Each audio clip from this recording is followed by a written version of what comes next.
So late one summer in Broken Bow, Nebraska, there was a weary truck driver who pulled his rig into an all-night truck stop.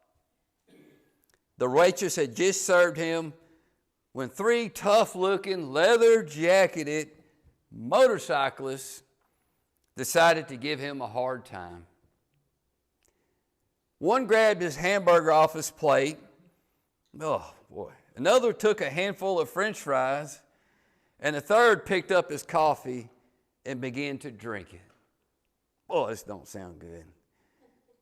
How would you respond? I know how some people would respond, but... So, this trucker, he did not respond as one might expect. Instead, he calmly rose, picked up his check, walked to the front door, put his money on the front register, walked out of the restaurant. The waitress watched him as he walked across the parking lot.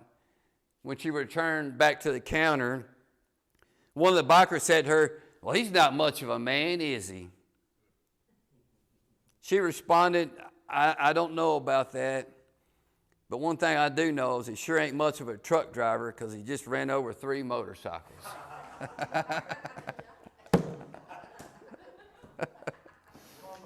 There you go. Ran over their motorcycles and kept on trucking, right?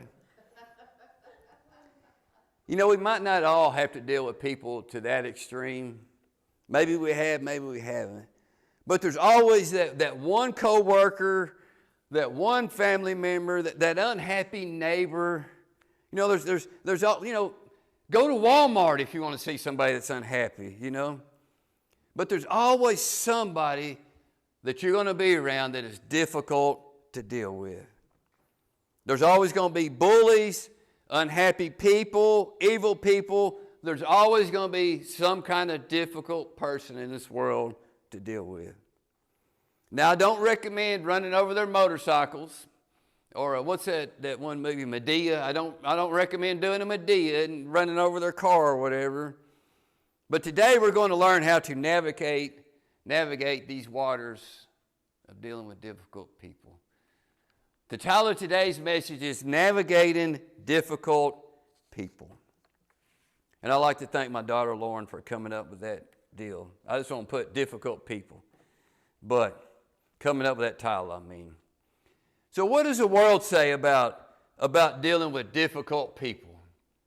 I mean, what does the world say about dealing with difficult people?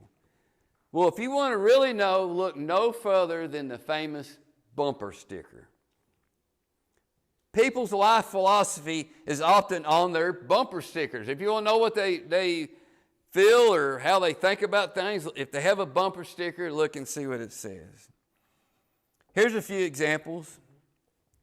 Do unto others before they can do it to you. I don't get mad, I get even. Here's another good one. This is straight out of Arkansas. Keep honking, I am reloading. To err is human, but to forgive is out of the question.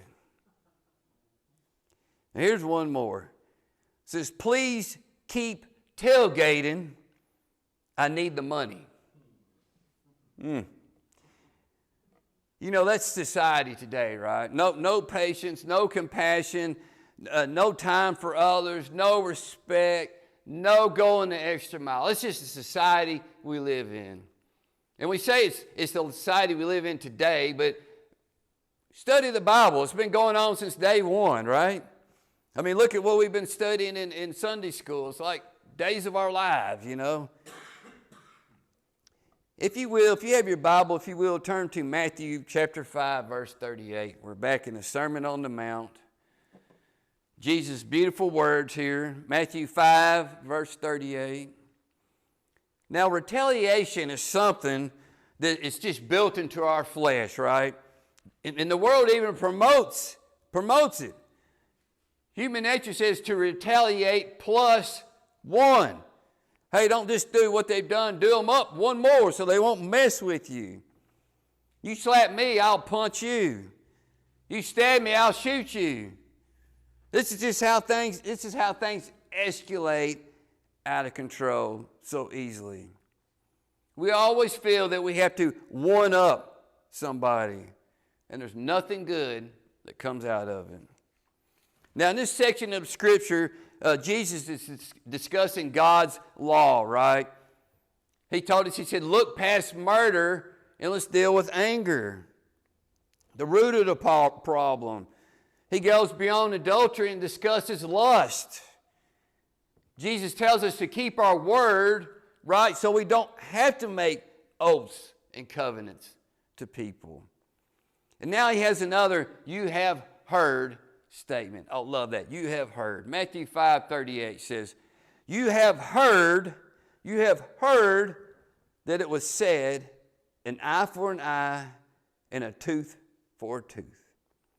I love how Jesus begins this with, he says, you have heard it was said. This is the old Scripture. This is the Mosaic law. This is a verse that is taken out of context often. Exodus 21 says, but if any harm follows, then you shall give life for life, eye for eye, tooth for tooth, hand for hand, foot for foot, burn for burn, wound for wound, stripe for stripe. God gave this law to Moses as a standard of restitution, to prevent the excess of revenge.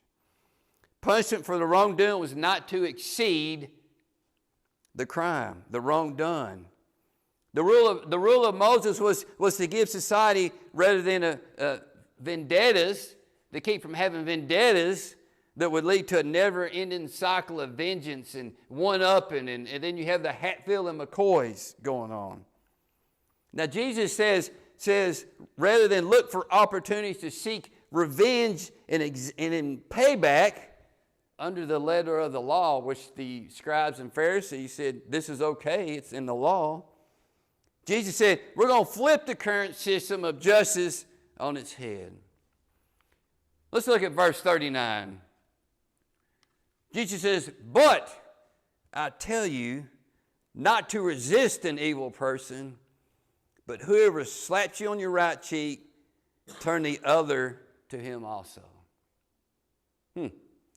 This verse goes against everything we feel and what the world teaches us. Now, the first sentence here is the theme of this whole section we're going to be talking about today. I tell you not to resist an evil person. Now, the key word here is resist. Now, the Greek translation of this word is more of a military meaning.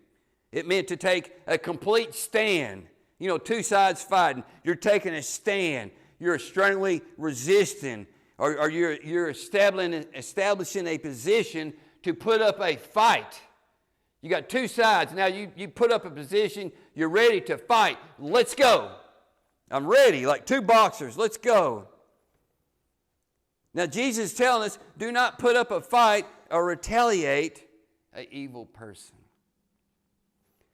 Now something else that is interesting about what Jesus says next is his analogy.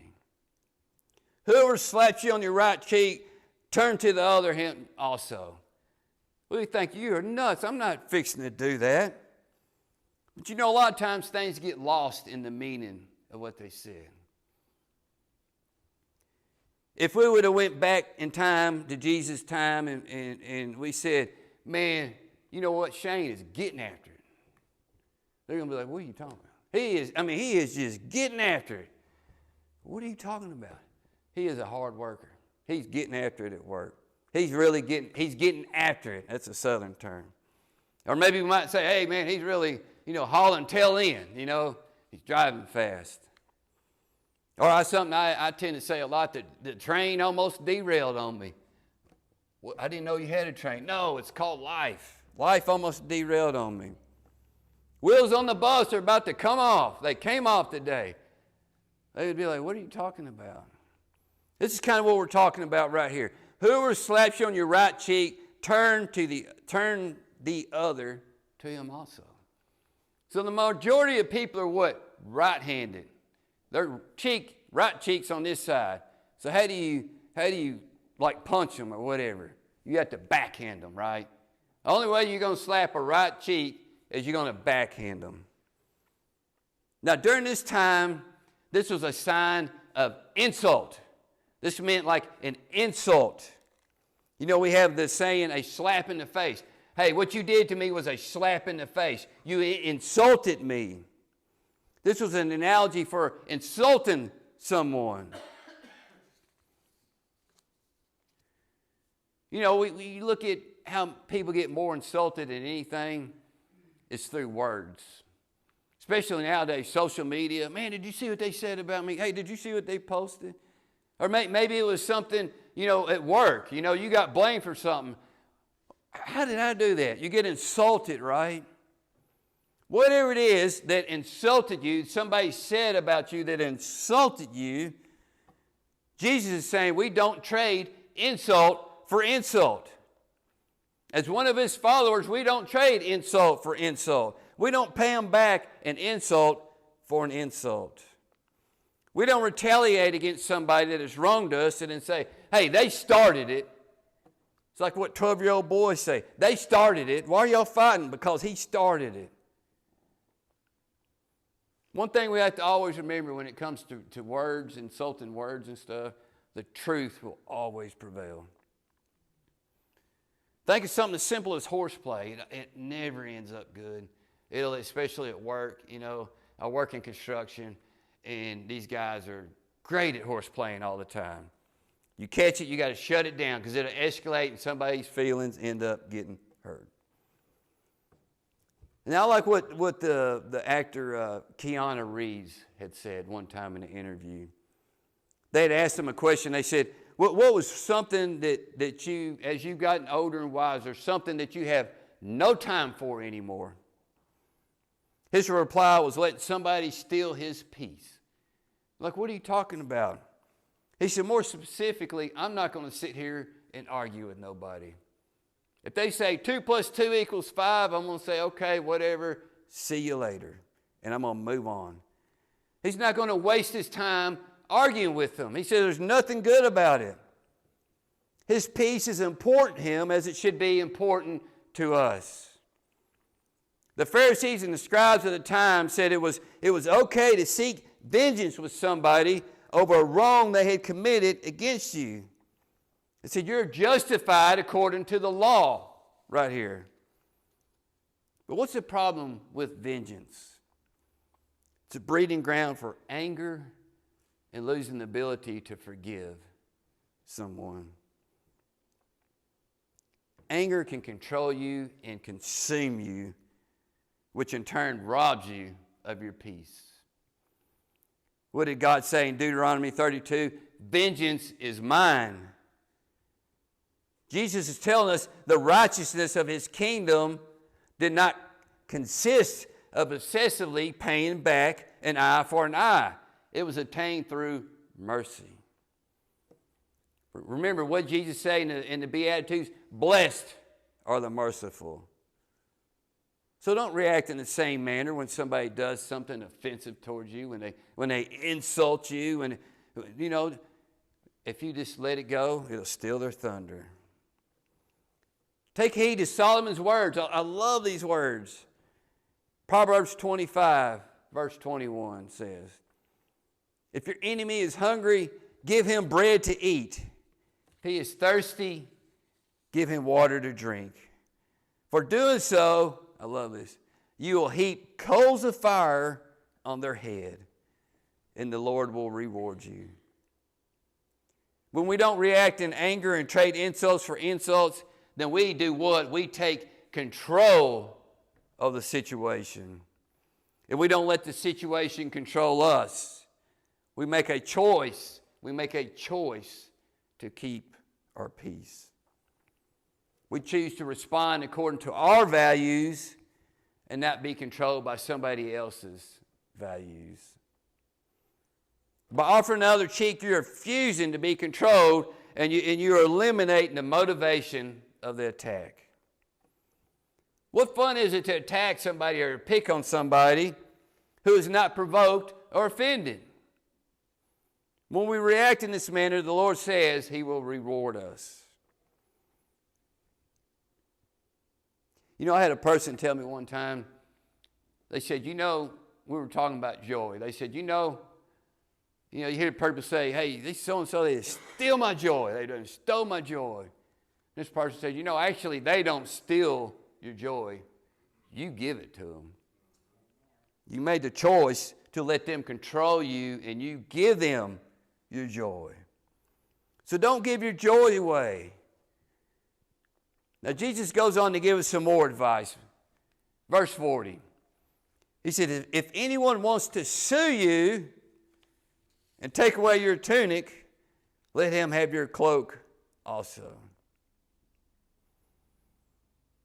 I'd like to steal the words from an article I had read here a while back from BibleSays.com. It says, in this case, the opponent wants to sue. This implies there has been some sort of transaction in which the other party feels they have been wronged and has a point. If they don't have a point, they wouldn't have a basis to sue. Now, we're not speaking here of being shaken down by con artists. We're speaking of bringing harmony to a relationship and engagements between neighbors. I remember years ago, I had 20-something years ago, where I used to live, house I used to live at, and back when I used to smoke, I'd wake up, and it was fairly early. I mean, it was just sun was barely coming up, and I was kind of outside and smoking. I could see my neighbor on down the road. He was leaving. He was backing out in his van. He boom, backed into the neighbor's deal. He pulls up a little bit, and he gets out. He's looking around, and looked all around, didn't see nobody. He just kind of went on down the road. I was like, can you believe? I'm sitting there thinking, he just backed into their car and left. It was actually a kind of a acquaintance. I'd say buddy, but and I was like, you got to be kidding me. He just backed in and left. I said, well, maybe he'll tell him about it later, this guy was definitely in the wrong with what he had done, right? And of course, the other neighbors somehow found out he was the one, and he denies it, and it turned into a big uproar, and I'm just sitting there thinking, man, you backed into his car. I asked him, I said, why didn't you just tell him what happened? I sit there and watch it. He said, man, I don't have insurance right now, and I can't afford to fix their car. And, we're already having a hard time. I said, man, maybe if you just told them that, they would have, it would have been all right, not just trying to hide it and all this stuff, but he was in the wrong backing into their car. This is kind of what I think of here. If you've done wrong, you need to pay back and then some, Jesus says. Now let's look at verse 41. And whoever compels you to go 1 mile, go with him too. I never really knew exactly. You kind of get the idea. But after I studied this some more, this was pretty, okay. So the question is, what in the world is Jesus talking about here? I mean, this is interesting.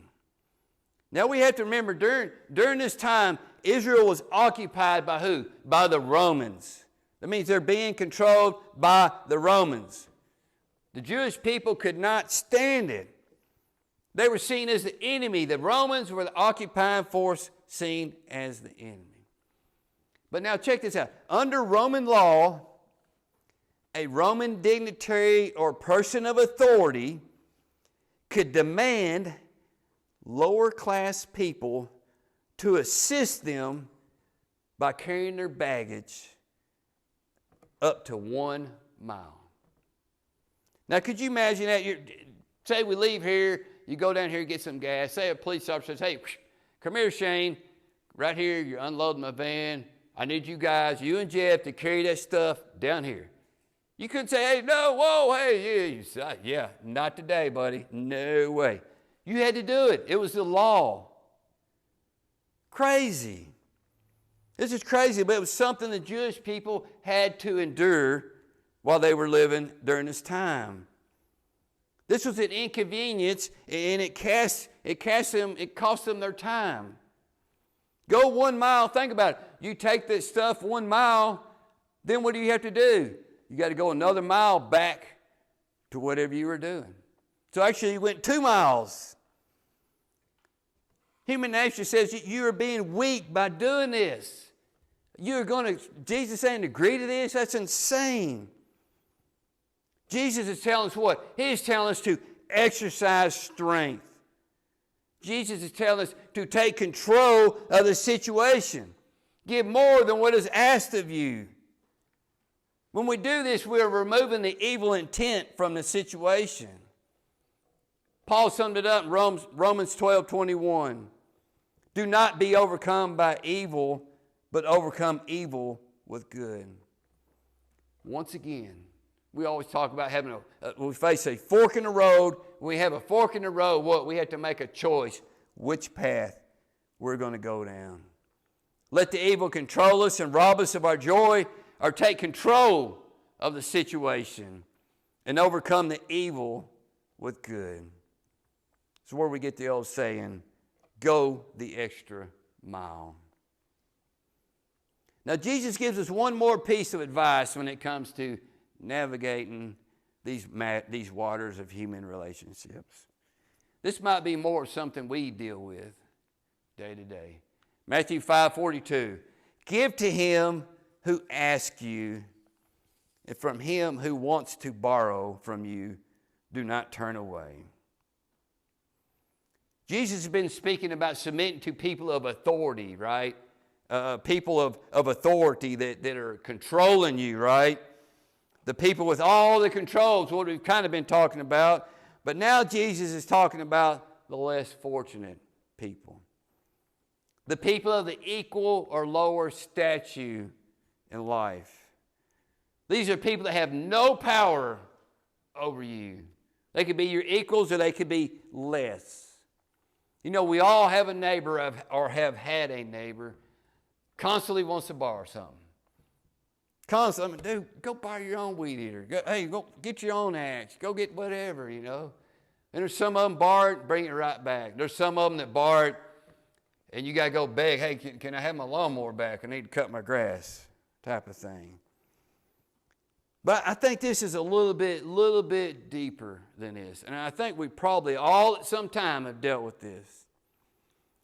To me, these requests are probably they're more made through manipulative means or emotional means. Think of it. We've all had somebody that comes to us asking for help, and what do? They try to weigh on our emotions or guilt us into helping them. Now, there's somebody I know personally in my life right now. None of you in here know them. But personally, they come to me periodically requesting help. They are real good. They are real good at weighing on your emotions and trying to manipulate you.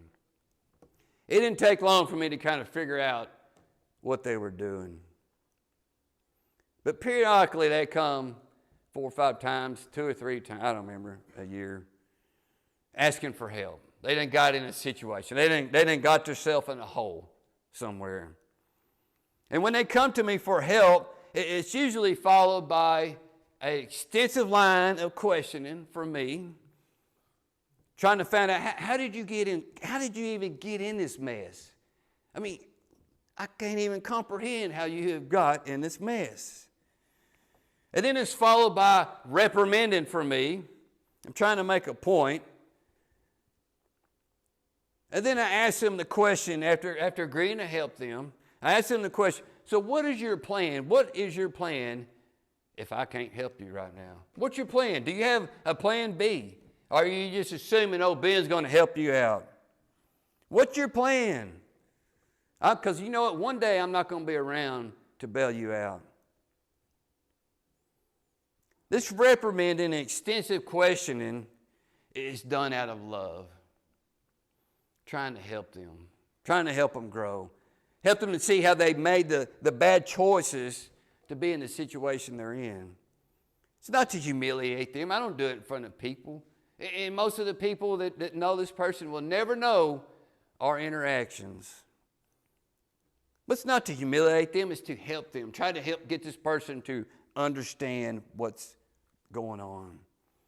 But these are the kind of situations, these are golden opportunities to share the love of Jesus with someone. We have to all remember, you do not loan money you can't afford to do without.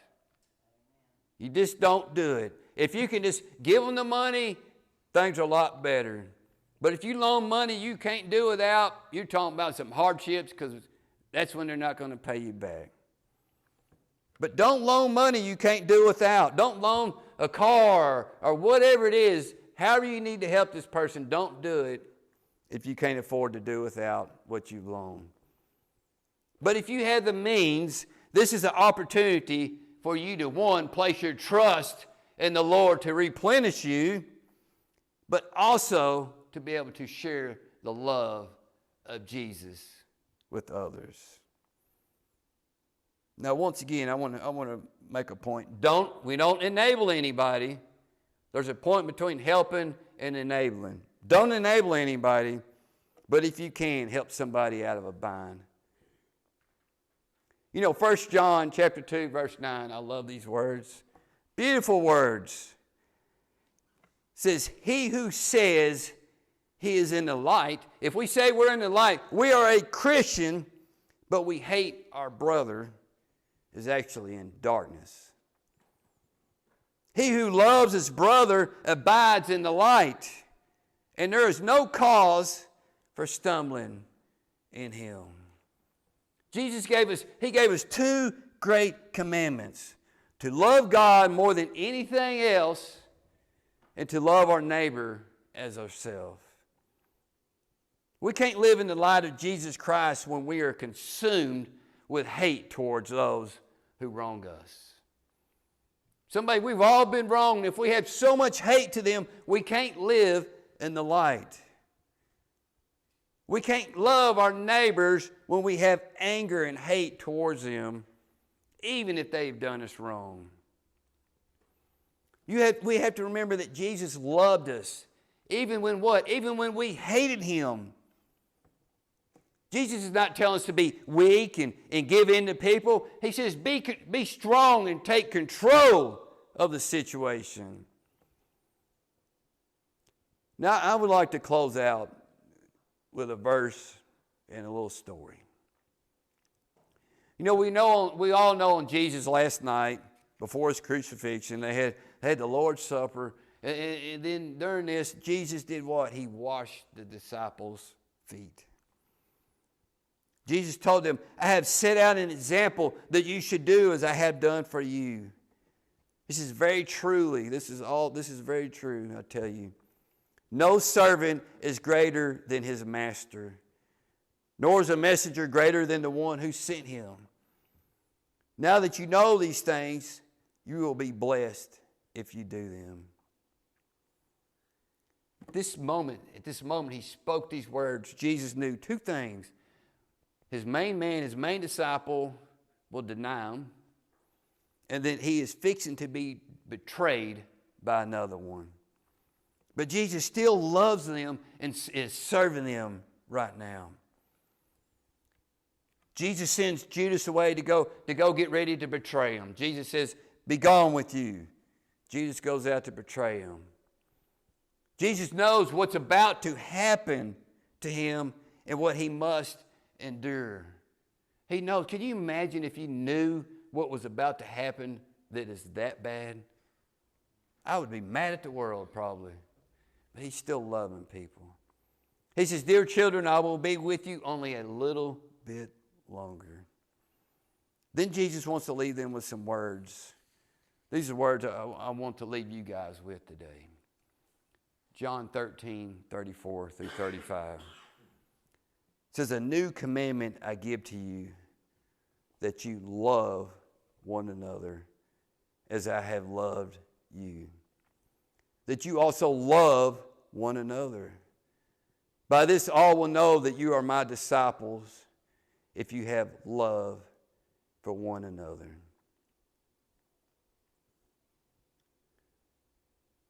The Greek word here for new, hey, a new commandment? What are we talking about? Another new commandment? This word here, new, this Greek word for new, is translated to mean something closer to, here's a refresher. Here's a reminder. Here's a reminder I give to you that you love one another as I have loved you. That you also love one another, but by this all will know that you are my disciples if you have love for one another. Jesus is reminding us to love one another. You know, being in ministry, there's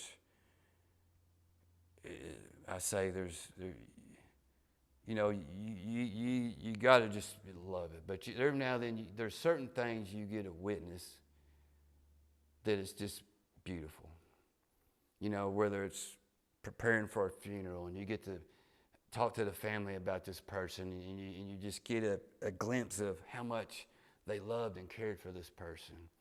Or you got to see somebody's marriage get turned around when you're counseling them. But I witnessed something this week that I have just been thinking about ever since. You know, and I had went to the hospital to visit Frank.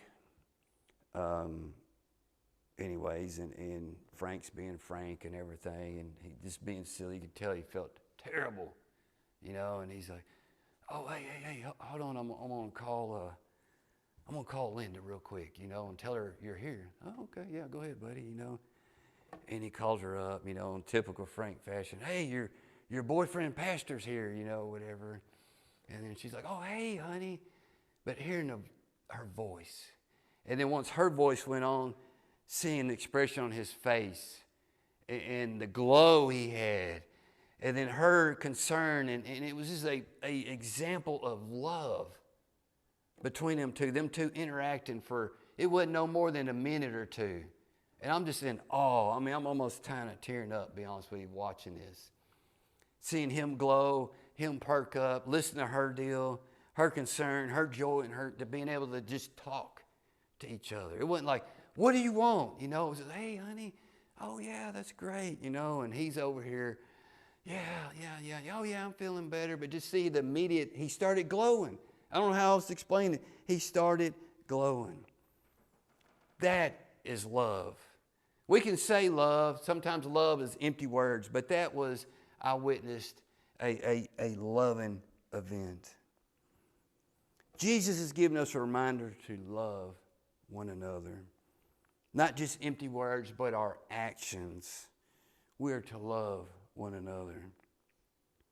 You know, most differences we have with people, they're petty. And when it comes down to it, it's just nonsense. Things that just escalated out of control. But more than anything, we don't need to let others control us.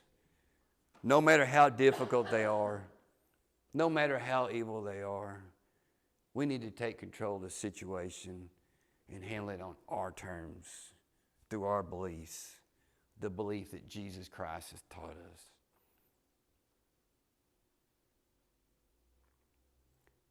Through these actions, we will know that we are followers of Jesus Christ.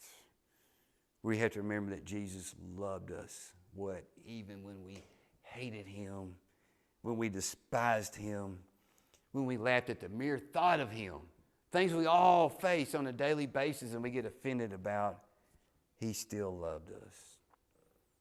We should be able to share the same love towards others. Ask everybody, please stand.